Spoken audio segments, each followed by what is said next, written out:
आज हम लोग पढ़ेंगे लैबोरेटरी एक्सीडेंट और सेफ्टी। लैब में होने वाले एक्सीडेंट और ये एक्सीडेंट ना हो उससे पहले बरतने वाली को हम लोग क्या बोलते हैं? सेफ्टी बोलते हैं। ये चीजें तो क्लियर है सबको? यानी कि बेसिकली आपको सिखाया जाएगा या इस चैप्टर में ये देखने को मिलेगा कि लैबोरेटरी में किस प्रकार के एक्सीडेंट हो जाते हैं या होते रहते हैं, उससे कैसे बचना है, और वही सेफ्टी है कि क्या चीजें आपको सावधानी के तौर पे रखनी है कि ये एक्सीडेंट न हो। ठीक है ना? इसके बारे में पढ़ेंगे। बेसिकली इस चैप्टर में हम लोगों को पढ़ने के लिए मिलेगा जनरल सेफ्टी क्या क्या होती है और ऑपरेशनल रूल क्या है। ऑपरेशनल रूल का मतलब होता है किसी भी काम को काम करने के लिए प्रोसीजर दिया होगा।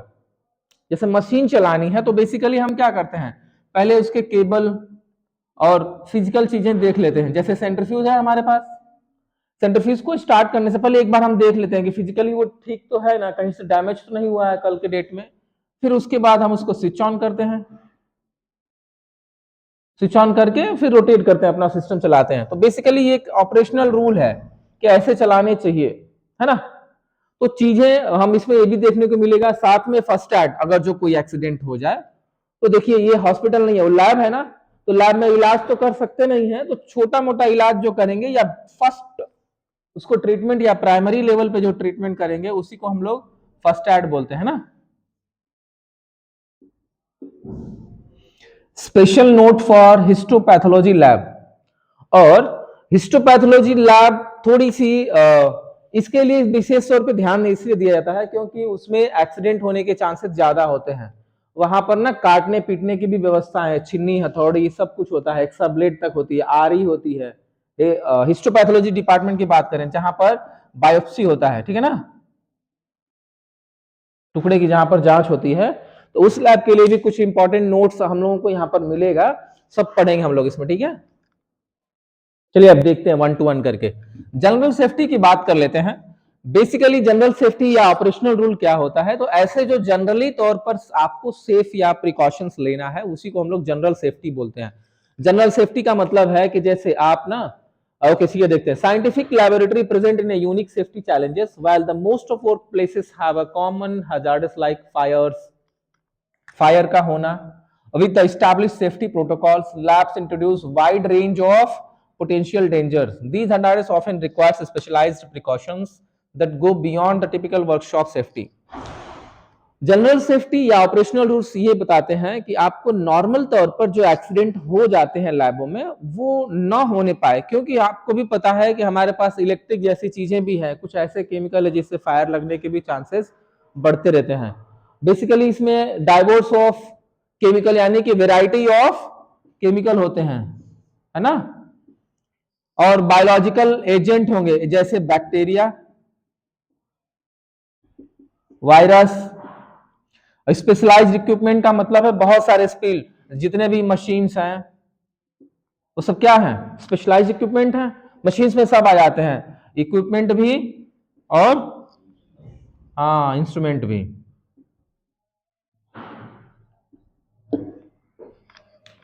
रेडियो एक्टिव मटेरियल्स भी हमारे पास होंगे। रेडियो एक्टिव मटेरियल का मतलब है ऐसे मटेरियल जिनसे रेडियस निकलने के चांसेस होते हैं ना, तो ये भी हमारे लिए कहीं ना कहीं घातक होते हैं। तो इन सब से कैसे सेफ्टी बरतना है, कैसे क्या प्रिकॉशंस लेना है, सब एक एक करके हम लोग आज पढ़ेंगे। ओके, बेसिकली इसमें दिया हुआ है कि सेफ्टी के तौर पर क्या क्या है, जैसे एक एक लाइन देख लेते हैं। नो रनिंग और जंपिंग इन द लैबोरेटरी, एकदम नहीं होना चाहिए लैब में, न दौड़ना चाहिए न जंप करना चाहिए, क्योंकि स्लिपरी होगा तो फिसल जाएंगे, कोई केमिकल पे लग सकते हैं। इसके अलावा stored item equipment shall not block access to the fire extinguisher. Stored item मतलब सामान ऐसी जगह मत रखिए कि हमको फायर एक्सटिंग्विशर के पास जाना हो तो फिर हमको सब डांक करके जाना पड़ेगा, तब तक आग भयंकर लग जाएगी, बढ़ सकती है ना। तो वो ऐसी जगह रखा जाना चाहिए जहां पर हम इजिली पहुंच जाएं, और सामान को बीच रास्ते में तो रखना ही नहीं है, जिस रास्ते में आप आ रहे हो जा रहे हो, ठीक है। दूसरी बात, सेफ्टी इक्विपमेंट्स और अदर इमरजेंसी आइटम, जितने भी इमरजेंसी आइटम है उनके लिए हमेशा अच्छे से होनी चाहिए। दूसरी चीज, स्टारवेज, हॉलवेज या passage way as well access emergency equipment and or exist must be kept dry and unobstructed. जितने भी इमरजेंसी में यूज किए जाने वाले मटेरियल, इक्विपमेंट, इंस्ट्रूमेंट, जो भी चीजें हैं वो पर्टिकुलर रास्ते में नहीं होना चाहिए जहां पर हम पहुंच कर, जैसे मान लीजिए आग लग गई, अक्सर आप लोगों ने देखा होगा कि दरवाजा खोलते ही उसके बगल में ही इलेक्ट्रिक का स्विच होता है, घर का स्विच होता है, ऐसे ही देखा है ना आपने? ऐसा तो नहीं है कि दरवाजा इधर है और स्विच इधर है, ऐसा कभी नहीं होता है, दरवाजे के पास ही तक, जैसे आपने दरवाजा खोला आप स्विच ऑन कर सकते हो। या भागते वक्त आग लग गई है इस एरिया में, तो क्या आप स्विच इधर रहेगा तो बंद करने जाओगे कि निकल के भाग जाओगे आप? अगर जो आप निकल के भागे तो फायर और बढ़ने के चांसेस होंगे, अगर जो बिजली की वजह से फायर लगा होगा। तो मोस्टली ऐसे प्लान किया जाता है लैब को कि जब इमरजेंसी एग्जिट या ऐसे एग्जिट इमरजेंसी में आप भागना चाहो या उसके पहुंच करके बंद भी करना चाहो तो वो अच्छी जगह पे हो जहां पे इजीली आप पहुंच जाओ। इसके अलावा बहुत सारे हैं, फोन, ये सब चीजें थोड़ा सा अवॉइड करनी चाहिए, खाना खाने वाली चीजें ड्राई रखना चाहिए, सारे फ्लोर्स को ड्राई रखने चाहिए, खाना पीने वाली चीजें को जो है कि बेसिकली लैब में अलाउ नहीं किया जाता, ये सब हम लोग ऑलरेडी पढ़ चुके हैं, पर ये जरूरी भी है। दूसरी चीज ना उसके फ्रिज में रखनी चाहिए, कहां पर? जहां पर बाकी सैंपल रख रहे हैं वहां पर खाने पीने वाली चीजों को उसी फ्रिज में नहीं रखनी चाहिए, यही सब पूरा सेफ्टी है अगर जो ऐसा आप रखते हैं तो। इसके अलावा no food beverage may be stored in a cold storage, ठीक है ना, ये तो क्लियर है ना सबको कि कोई भी फूड या खाने वाली बेवरेज कोई भी चीज है आप लेबोरेटरी के रेफ्रिजरेटर में या फ्रीजर में नहीं रख सकते हो। No employ shall work alone laboratory in a chemical storage area outside core working hours, permissible for the students and staffs to work outside of the core time, has to be granted by a PI in charge of in a written। वो ये कह रहा है कि जो भी employees होते हैं जहां पर केमिकल का ज्यादा काम हो रहा है केमिकल से, तो वहां पर अकेले नहीं छोड़ा जाता है, हो सकता है एक्सीडेंट हो जाए तो कोई एक व्यक्ति तो उसके साथ रहे, अगर जो नॉर्मली किसी भी एक सिंगल एम्प्लॉय को उस जगह पे नहीं छोड़ा जाता है जहां पर रिस्की भरा काम हो रहा हो, तो वहां नहीं छोड़ते। दूसरी चीज, अगर जो स्टूडेंट या कोई ऐसा स्टाफ है जो स्पेशली उस समय में काम करना चाहता है तो उसको रिटर्न में परमिशन लेना पड़ेगा तभी उसको काम, नहीं तो मान लीजिए कल को एक्सीडेंट हो जाए और एसिड ही गिर जाए उसके ऊपर, वहीं गिर जाए, बेहोश हो जाए, तो बहुत सारी चीजें उसके साथ गलत हो सकती है, मर सकता है व्यक्ति। इसलिए दूसरा आदमी रहेगा तो कम से कम उसको बचाने की कोशिश करेगा। एनिमल, ओके, हम ना नॉर्मली पेट, हमारा बहुत अच्छा डॉगी है तो हम उसको लेके चले आए, बिल्ली है तो लेके चले लैब में, ये सब नहीं करना है, ये सब सेफ्टी के तौर पर है। क्लॉथिंग, जो भी आप कपड़े पहनते हो बेसिकली कोशिश करिए वो ना, okay, clothing worn in the laboratory should offer protection from the splashes, spills, should be easily removable case of an accident। जो कपड़ा आप पहनिए वो ऐसा पहनिए कि जब कभी एक्सीडेंट, आग लग जाए तो आप झट से उस कपड़े को निकाल सके, तो स्प्लैशेबल हो, ठीक है ना। दूसरी बात, lab jacket coat should have a snap fastener rather than button so that they can be readily removed.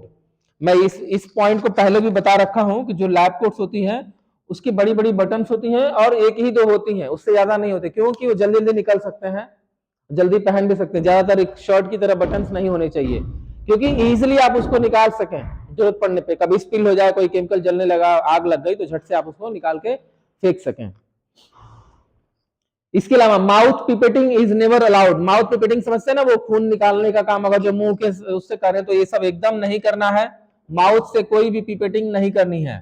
All electrical equipment shall be properly grounded. जितने भी इलेक्ट्रिकल होते हैं, जिससे सपोज ये आपका इंक्यूबेटर है ना, इंक्यूबेटर में एक वायर ना एक ग्राउंड में लगा होता है, अर्थिंग जिसको हम लोग बोलते हैं, ठीक है, ये हमेशा अर्थिंग में लगा रहेगा, ये अर्थिंग का सिंबल है। तो जितने भी इंस्ट्रूमेंट और इक्विपमेंट होते हैं इलेक्ट्रिक से चलने वाले, सबको अर्थिंग किया जाना चाहिए। हो सकता है कभी ऐसा हो कि इसके सरफेस में बिजली आ जाए, जो वायर इसमें गया है, जो वायर यहां पर आकर के लगा इस मशीन में, ये किसी वजह से कट गया, यहाँ पे कटने के सब इस पूरे बॉडी में इसके बिजली आ गई है। अब इसको ग्राउंड कर देंगे तो आप छुएंगे तो आपको लाइट तो मारेगा लेकिन बहुत कम शॉक लगेगा, क्योंकि आधा से ज्यादा चीजें ग्राउंड हो जा रही है। तो हमेशा ग्राउंड होने चाहिए, ग्राउंड को हम लोग अर्थिंग बोलते हैं, ठीक है ना।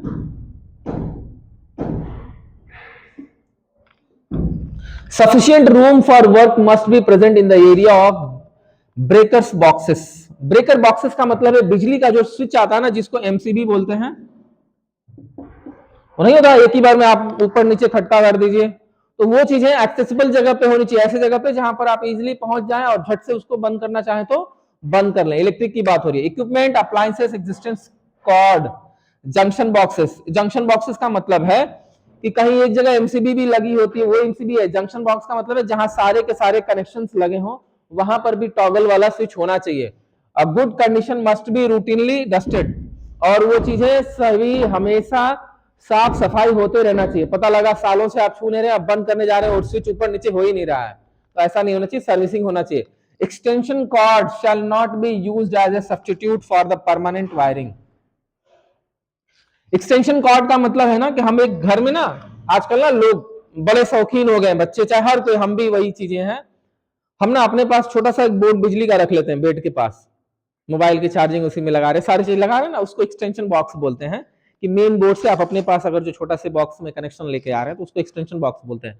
तो लैबों में होता क्या है कि हमको लगा कि परमानेंट नहीं है, तब तक क्या करते हैं हम लोग, एक ही बोर्ड ले लेंगे, उसी में सारी मशीनों को लगा लेते हैं अपने अगल बगल रख के। ऐसा नहीं करना, एक्सटेंशन बॉक्स जरूरत पड़े तभी लगाइए, नहीं तो परमानेंट व्यवस्था वायरिंग का कर लीजिए। वैसे बोर्ड सिस्टम जैसे अपने लैब में लगा हुआ है, तो हर मशीन के पीछे अपना लगा हुआ है बोर्ड, तो आपको एक्सटेंशन बोर्ड लगाने की जरूरत नहीं है। अगर जो वैसा एक्सटेंशन बोर्ड लगाते हैं तो पैर में आते जाते समय फंस जाता है, एक्सीडेंटेड होने के चांसेस बढ़ जाते हैं।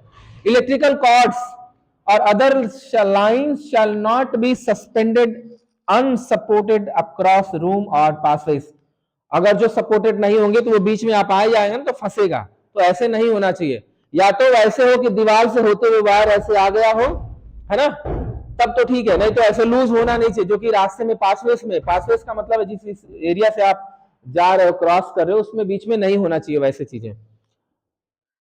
Multi outlet plugs shell not be used unless they have built in a circuit breaker. Multi outlet का मतलब है कि एक ही बोर्ड है, इसमें बहुत सारे स्विच हैं, तो बेसिकली इनको अवॉइड करना चाहिए, ठीक है। ऐसे स्विचों को, मल्टी आउटलेट का मतलब है बहुत सारे बाहर निकल रहे स्विच हैं, वैसे लोगों को एकदम अवॉइड करना चाहिए। इसके पीछे कारण क्या है, unless they have been built in circuit, जब तक सर्किट ब्रेकर इसके अंदर ना हो। सर्किट ब्रेकर का मतलब वही एमसीबी का एक स्विच ना हो, क्योंकि किसी ना किसी चीज में सर्किट ब्रेक होगा, शॉक लगेगा, लगने का चांसेस है, और इलेक्ट्रिक अगर जो किसी एक चीज में खराबी हुई तो पूरे को जला देगा, मशीन को जितने भी प्लग्स हैं, तो वो अपने आप को ट्रिप कर जाएगा। जब ट्रिप कर जाएगा तो जैसे हर चीज में ब्रेकर लगा हुआ है इसमें से, ठीक है। Okay, employees shall check when all the connections are made to determine that the total input average will never exceed the 15 amperes. वो ये कह रहा है कि एम्प्लॉयज यानी कि जो भी उसमें काम करने वाले कर्मचारी हैं, वो हमेशा इंश्योर कर लेंगे कि उनकी कितनी सप्लाई होनी चाहिए, टोटल एवरेज का 15 तक होना चाहिए, लेकिन इससे ज्यादा नहीं होना चाहिए, ठीक है। ये अगर जो 20 एम्पियर का होगा ना तो हीटर उटर चलाने के लिए काम आता है, हीटर या हेवी लोड के लिए तो 20 एम्पियर, नहीं तो 15 तक रहे तो ठीक है। ये चीजें क्लियर है आप लोगों को। ये सेफ्टी को लेकर के है कि इलेक्ट्रिक कैसे स्विच रखना है, कैसे चीजें को रखना है, वो एक्सटेंशन बोर्ड कहाँ लगाना है। एक्सटेंशन बोर्ड डायरेक्टली आप रास्ते के बीचों बीच वायर नहीं लगा सकते हैं, ओके। ठीक है, जनरल सेफ्टी में और भी चीजें हैं। All building electrical repair, splices, wiring, वो सभी कौन करेगा, वायरिंग डिपार्टमेंट या बिजली वाला डिपार्टमेंट ही करता है, हम लोग नहीं करते हैं। पता लगा हमको कुछ पता ही नहीं है, कनेक्शन इधर का उधर कर दिए तो ब्लास्ट कर सकता है, तो ये सब नहीं करना है। जितने भी बिल्डिंग से इलेक्ट्रिक से रिलेटेड रिपेयरिंग होगी वो सब कौन करेगा, इलेक्ट्रिकल डिपार्टमेंट, इलेक्ट्रिशियंस ही करेंगे। When working with the vacuum, aware of the implosion hazards, apply the vacuum only to glasswares designed for the purposes, that is heavy wall filter flask desiccators. Okay, जैसे high volume के ना vacuum होते हैं, बहुत ज्यादा pressure वाले होते हैं वैक्यूम, वो जैसे हेवी वॉल फिल्टर फ्लास्क होते हैं या डेसिकेटर, ये कुछ हेवी बहुत ज्यादा प्रेशर में काम करते हैं, ये एक्सप्लोज होने के चांसेस हैं। अगर जो सही ढंग से हैंडल नहीं किया तो वो फट सकते हैं। हमारे पास ऑटोक्लेव भी है, क्या ऑटोक्लेव नहीं फट सकता है, बिल्कुल फट सकता है। अगर जो उसके मीटर सारे के सारे प्रेशर बढ़ते जाए और रोकने वाला मीटर काम करना बंद करे तो वो तो प्रेशर बढ़ता ही जाएगा, टेम्परेचर बढ़ता, हो सकता है फट जाए, ऐसा हो सकता है। तो बता रहा है कि मतलब ऐसी चीजों को बहुत हिसाब से यूज करना चाहिए। Never evacuate scratches, crack, etches glassware, ऐसा ग्लासवेयर जिसके अंदर कोई स्क्रैचेस आ गया हो, क्रैक्स आ गए हो, ईचेस का मतलब है हल्का हल्का खिंचाव सा, तनाव सा आ गया, ऊपर से घिस गया हो, तो वैसे ग्लासवेयर को भी कभी यूज नहीं करना चाहिए लैब में। Vacuum glasswares which has been cooled at a liquid nitrogen temperature or below should be unyielded prior to reuse. Okay, unyield का मतलब क्या है कि कोई भी ऐसा ग्लास का बना हुआ आपने उसको हीट किया है या बहुत ज्यादा कोल्ड कर लिया है, तो उसको दोबारा यूज करने से पहले उसको नॉर्मल टेम्परेचर पे लेकर के आ जाएंगे तभी यूज करेंगे, ठीक है। Rotary evaporator condenses receive flask traps should be taps are kept behind the safety shield when under the vacuum. जब ये प्रेशर्स में होते हैं तो कोशिश करिए कि उसकी जो कैप होते हैं, ट्रैप्स का मतलब है ऊपर से जो बंद किया जाता है, उन सबको आप हमेशा बरकरार करके रखें, बंद करके रखें, नहीं तो वो एक्सप्लोजन होने के चांसेस बढ़ जाते हैं। Okay, after complications, okay, when a vacuum is supplied to a compressor vacuum pump is still distilled violet solvent, a cold trap should be used to contain the solvent vapor. वो ये कह रहा है कि vacuum से जब किसी चीज को हम ड्राई करना चाहते हैं या क्लीन करना चाहते हैं, ठीक है, तो ट्रैप करके रख लेंगे। ट्रैप समझते हैं जो सामने फंस जाता है ना, ट्रैप का मतलब होता है किसी के सामने कुछ फंस जाना। वैक्यूम क्लीनर देखिए सोफा साफ करने वाला, उसके मुंह पे कुछ फंस जाए तो क्या वो साफ करेगा? तो वो चीजें भी सही से आपको देख लेना चाहिए। After completion of the operation in which the cold trap has been used, the system should be vented. फिर वो सिस्टम को जब कर देंगे तो हवा जाने आने लगेगा, वेंटेड हो जाएगा, यानी कि साफ हो जाएगा या कूल्ड हो जाएगा। After vacuum distillation, okay, only glass in the good condition should be use. Glass वो जो गुड कंडीशन में होगा उसी को यूज करना है। Clean all glasswares before sending to repair. Clean all glassware before sending for repair का मतलब है कुछ ऐसे कीमती वाले होंगे जो बहुत कम मिलते हैं तो उनको एक मेथड से रिपेयर किए जाते हैं, ठीक है। तो वैसी चीजों को हमेशा क्लीन करके ही भेजें, नहीं तो वो आगे वाले को जाकर के ना इन्फेक्शन फैल सकता है, ठीक है। A protected hand with the leather gloves when inserting glass tubing. Okay, hand protection का लिए मोटा सा ग्लव्स आता है जो लेदर के बने होते हैं, जब हम ना ग्लास ट्यूब्स लगाते हैं उसमें, ठीक है, वो शार्प पर रहा तो कटने के चांसेस हैं। जब हैंडलिंग करते हैं, वॉश के बाद हम लोग क्लीन करते हैं तभी भी। Glassware that has been contacted with the infectious agent shall be disinfected before disposal और रिपेयर। रिपेयर से पहले या डिस्पोजल या फेंकने भी जा रहे हो तो उसके अंदर के जो भी इंफेक्शन होगा उसको किल करना होगा, नहीं तो इंफेक्शन बना देगा। इसलिए उसको क्या बोलते हैं, डिसइंफेक्टेंट कम से कम कर लेना होगा आपको, ठीक है। ओके, अब जितने भी हम लोग पढ़े हैं उन सब में अगर जो किन्हीं की वजह से एक्सीडेंट हो जाए तो हम पहले क्या करेंगे, फर्स्ट एड देंगे उस व्यक्ति को। फर्स्ट एड का मतलब है injury caused by the broken glass. अगर जो ऐसी इंजरी जो टूटे हुए ग्लास से हो जाए, ब्रोकन ग्लास से हो जाए, तो क्या करना है, wash the wound immediately to remove any glass pieces, apply the mercurochrome या acriflavine ointment to wound cover with the gauze and adhesive tape. अगर जो किसी व्यक्ति का हाथ शीशे से कट जाए तो ये दो, पहले तो उसको वॉश कर लेंगे, हम लोग नॉर्मली वॉश कर लेंगे, और उसमें कोई टुकड़ा फंसा होगा तो उसको भी बाहर निकाल लेंगे। निकालने के बाद ऑइंटमेंट है, मर्क्यूक्रोम या आरिफ्लेविन करके दो क्रीम आते हैं, ऑइंटमेंट है, ये उस पर लगा लेंगे, ऊपर से कवर करेंगे गाज पीस से, सिंपल वो गाज पीस लगा के, और टेप से, माइक्रोपोर का टेप आता है सफेद रंग का, उससे उसको बांध देंगे, ठीक है।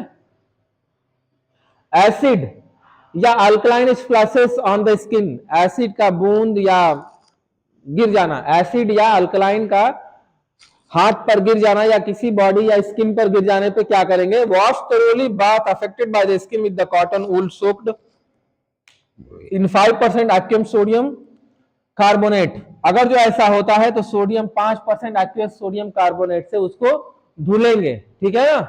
किससे, एसिड या अल्कलाइन स्प्लैशेस गिर जाए अगर जो स्किन पे, तो 5% का एक्टिव सोडियम कार्बोनेट जो कि करना है। इफ द एसिड अगर जो गिरती है तो 5% का एसिटिक एसिड या अनडाइल्यूटेड विनेगर या अल्कलाइन डाल करके करना है उसको। क्लियर है सबको?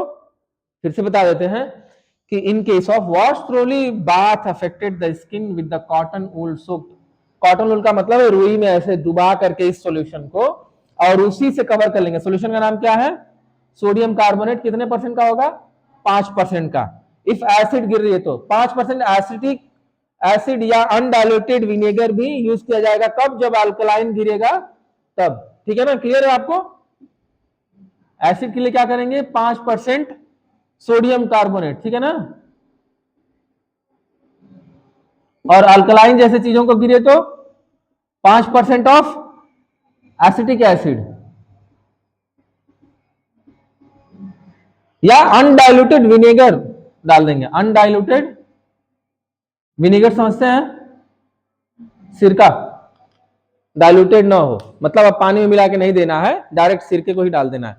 ओके, ये चीजें आपको कंफ्यूजन में ला सकता है कि कैसे याद रखेंगे। तो सिंपल ये जान लीजिए, अगर जो एसिड से जलेगा, एसिड से जलेगा तो हम यहां पर बेस या अल्कलाइन से उसको नॉर्मल लेके आते हैं, बेस या अल्कलाइन मटेरियल से उसको नॉर्मल लेके आते हैं, ठीक है ना। आपको पता है कि नहीं, ये 0, 7 और 14, यहां से आपका अल्कलाइन रहता है 7 के ऊपर और 7 के नीचे क्या होता है, एसिड होता है ना। तो अगर जो अल्कलाइन की चीजों से आपका स्किन जल रहा है, यानी कि इसको अब अगर जो एसिड की तरफ लेके आएंगे तो नॉर्मल हो सकता है। तो इसीलिए अगर जो अल्कलाइन से जलेगा तो एसिड डालेंगे, ठीक है, ताकि वो नॉर्मल पे हो जाए।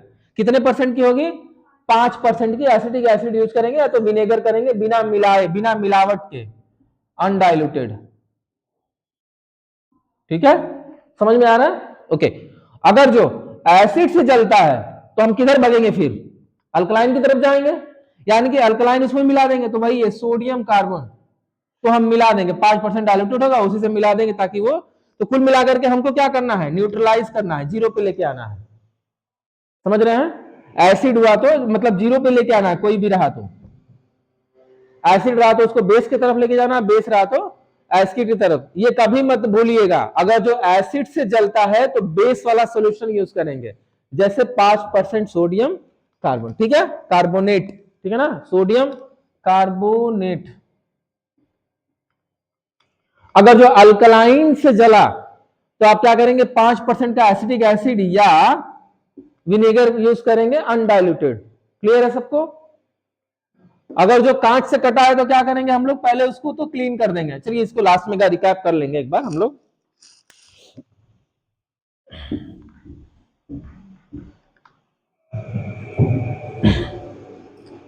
अगर जो यही बूंद या यही छिटक करके स्किन के बजाय आंखों में गिर जाए तो क्या करना होगा, ये एसिड या अल्कलाइन अगर जो आंखों में गिर जाए तो क्या करना होगा, वाटर स्प्रे यूज करेंगे फ्रॉम ए वॉश बॉटल या rubber bulb into the medium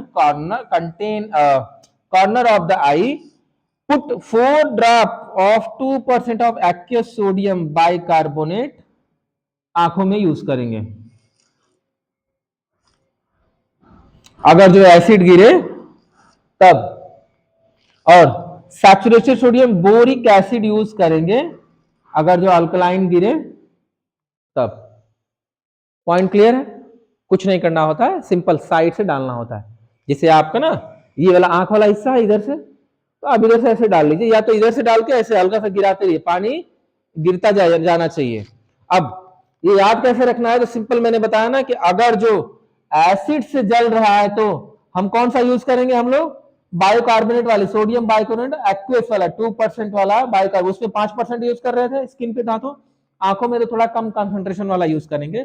ठीक वैसे ही अगर जो एसिड गिरती है, सॉरी अगर जो अल्कलाइन गिरेगा तो फिर हम लोग बोरिक एसिड यूज करेंगे, वो भी कितने, 2% की बोरिक, ठीक है ना, क्लियर है यहां तक। ओके, अगर जो वही एसिड किन्हीं कारणों से स्वेलिंग में स्वॉलोइंग हो जाए, यानी कि आप निगल लें, उस केस में क्या करना है, make the patient drink some 5% of soap solution immediately.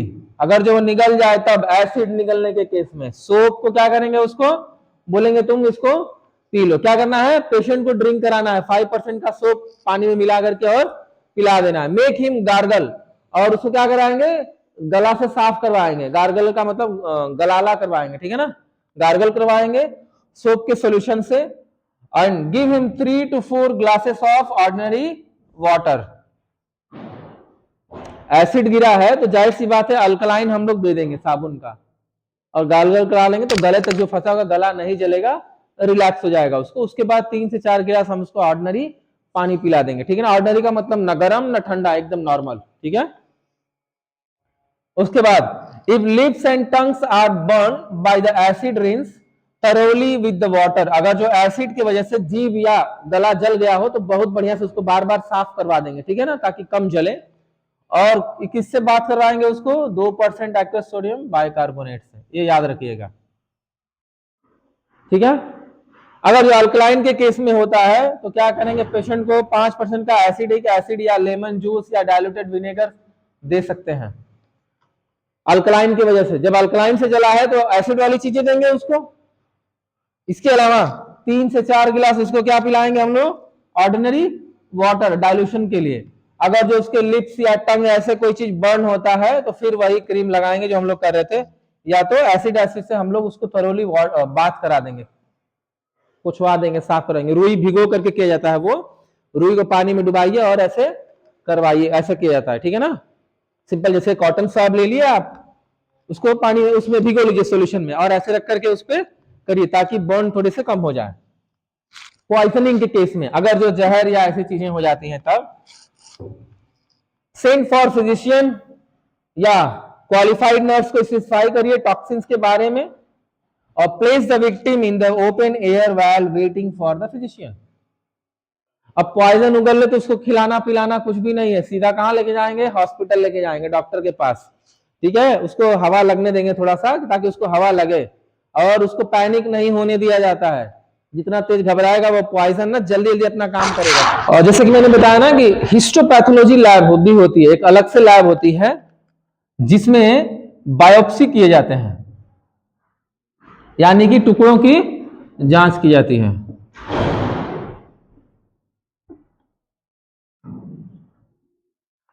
टुकड़ों की जांच का मतलब है बॉडी का एक टुकड़ा छोटा सा या निकाल करके टिश्यू, और टिश्यू की जांच की जाती है। ये बेसिकली बहुत सारे इन्फ्लेमेशन के लिए देखा जाता है, इन्फ्लेमेशन, कैंसर, बेसिकली इसी के लिए चेक किया जाता है, ये कैंसर्स के लिए।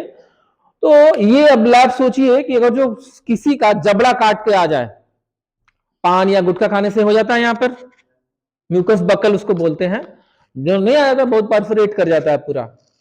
अब उसका जबड़ा काटा जाएगा, ऑपरेशन करके निकाला जाएगा ना उस पर्टिकुलर कैंसर वाले चीजों को, तो कम से कम हम लोग ये पता करेंगे कि किस स्टेज का कैंसर है, और कैंसर है तो कौन सा वाला कैंसर है। जब वो काट के आपके पास आएगा तो बहुत सख्त होगा जबड़ा, जॉस है किसी व्यक्ति का जबड़ा है तो बहुत सख्त होगा ना वो तो। अब वो ला करके सिंपल छोटी सी छुरी से या ब्लेड से नहीं काट सकते हो आप, उसके लिए क्या चाहिए? वो हेक्सा ब्लेड चाहिए, है ना। तो बड़ा हथियार का मतलब बड़ा एक्सीडेंट होने के चांसेस भी रहेंगे, है ना। अगर जो आप हेक्सा ब्लेड से उस जबड़े को काटोगे, आप थोड़ा भी फिसल गया तो आपके हाथ क्या हो जाएंगे?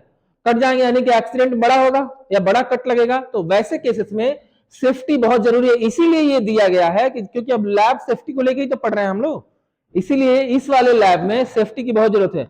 ऐसे बहुत हड्डियां होंगी जो जान के होंगे, है ना, फीमोर्स, वो नॉर्मली काटे नहीं जा सकते, तो छीनी हथौड़ी से काटा जाता है वो, ठीक है, बहुत हार्डन हो जाता है।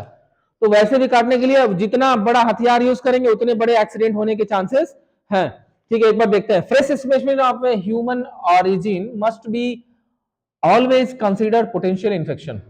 अगर जो किसी भी व्यक्ति का फ्रेश टुकड़ा आया है तो हम उसको ये मानते हैं कि वो हमेशा से इन्फेक्शियस होगा ही होगा।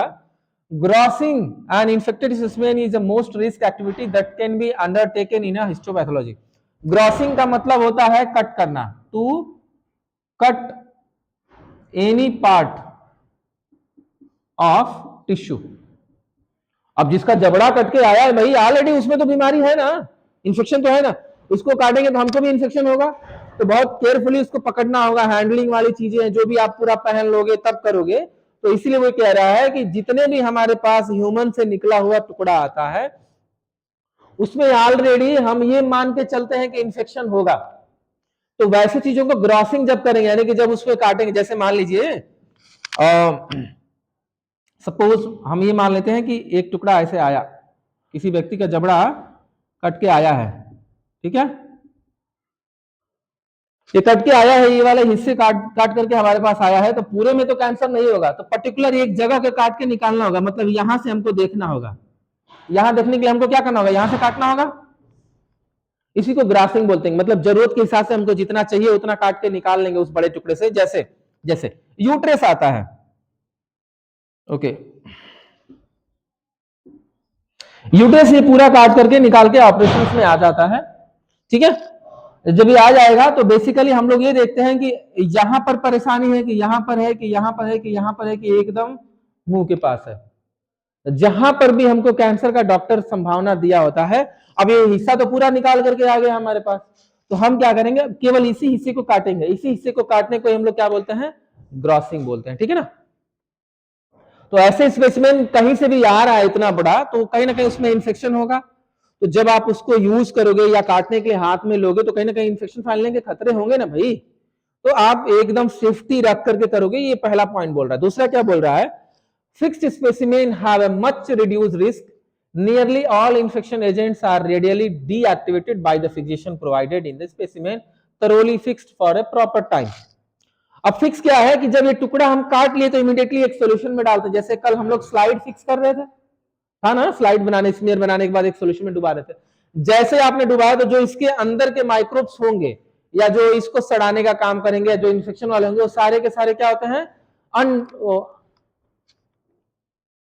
ओके, डीएक्टिवेट हो जाते हैं। डीएक्टिवेट का मतलब अब वो इन्फेक्शियस उतना नहीं रहेंगे जितना ये जब आया था तब, क्योंकि हमने फिक्स करने के लिए एक सॉल्यूशन में डुबा दिया। सॉल्यूशन में डुबाते उसके अंदर के जो भी इन्फेक्शियस एजेंट थे सारे के सारे डीएक्टिवेट हो गए, यानी कि अब वो एक्टिवेट नहीं रहे, तो उनसे बीमारी थोड़ी कम फैलेगी। Tissue is the first several station of the tissue processor, may be remains as a biohazardous, compare complete penetrations by the alcohol will be killed। अब जब हम फिक्स कर लेते हैं, पहले तो हमने क्या किया, ग्रॉसिंग किया, उसके बाद क्या किया, फिक्स कर लिया। फिक्स करने के बाद टिश्यू प्रोसेसिंग करते हैं, का मतलब एक अल्कोहल के सॉल्यूशन में, अल्कोहल स्पेलिंग में भूल गया, अल्कोहल सॉल्यूशन में डालते हैं 50% से लेकर के 100% तक। अब जितने भी, पहले तो इसमें जो इन्फेक्शन था हमने फिक्स किया तो कुछ कम हो गया, फिर इसको लाकर के टिश्यू प्रोसेसिंग यानी कि अल्कोहल में डाला तो बहुत कम हो जाते हैं। वही बता रहा है कि हम ऐसे करके इसको रिड्यूस करते हैं, तब तक ये पूरी तरह से सेफ्टी बरतनी पड़ती है आपको टिश्यू को लेकर के। Cytology carries a risk of, because issues always have been fresh and small dust-like particles generated from the sectioning may be airborne। इसमें कुछ सेल्स, साइटोलॉजी का मतलब है सिर्फ सेल के बारे में जानने के लिए, सेल्स के बारे में जानने के लिए कि ट्यूमर है कि नहीं है, सेल से ही हम लोग जान सकते हैं। अगर जो आप इसको किसी सैंपल में लेके आए हो, जैसे यूरिन में आप लेके आ गए हो या किसी पश में आ गए हो, आवाज समझते हैं, आप जैसे ढक्कन खोल रहे हैं तो हवा में भी तो उड़ने का चांसेस है, तो एयरबॉर्न भी हो सकता है, वो ये कह रहा है। तो बहुत सेफ्टी से यूज करना है, ऐसा इस पॉइंट में है सेफ्टी को लेकर, ठीक है। तो फाइनली ये हो गया खत्म, फर्स्ट एड, ये सब चीजें ऑपरेशन को लेकर था कि हम लोग लैब में कैसे रहना है, जंप नहीं करना है, खाने की चीजों को कैसे रखना है, जितने भी ब्रोकन ट्यूब्स है उसके साथ हैंडल कैसे करना है, क्लीनिंग के समय कैसे हैंडल करना है। इसके अलावा हम लोग देखे हैं कि खाने वाली चीजों को फ्रिज में नहीं रखना है, इलेक्ट्रिक की फैसिलिटी को हमेशा देख लेना, एक्सटेंशन बॉक्स कैसे रखना है, स्विचेस कहाँ होने चाहिए, फायर एक्सटिंग्विशर कहाँ होने चाहिए। इसके अलावा हम लोग देखे हैं फर्स्ट एड में कि आपको जो है कि फर्स्ट एड कैसे यूज करना, अगर जो बर्न हो गया तो, कट लग गया तो, ग्लास से कट लग गया तो कैसे कैसे मेंटेन करना, कौन से ऑइंटमेंट लगाने हैं, सारी चीजें, है ना। एसिड और अल्कलाइन से बर्न हो रहा है, आंखों से लेके स्किन तक भी होता है, तो कैसे मेंटेन करना है, सारी चीजें हम लोग इसमें देख लें। अब हम, मेरे ख्याल से मुझे नहीं लगता कि आप लोगों को आगे डाउट आना चाहिए।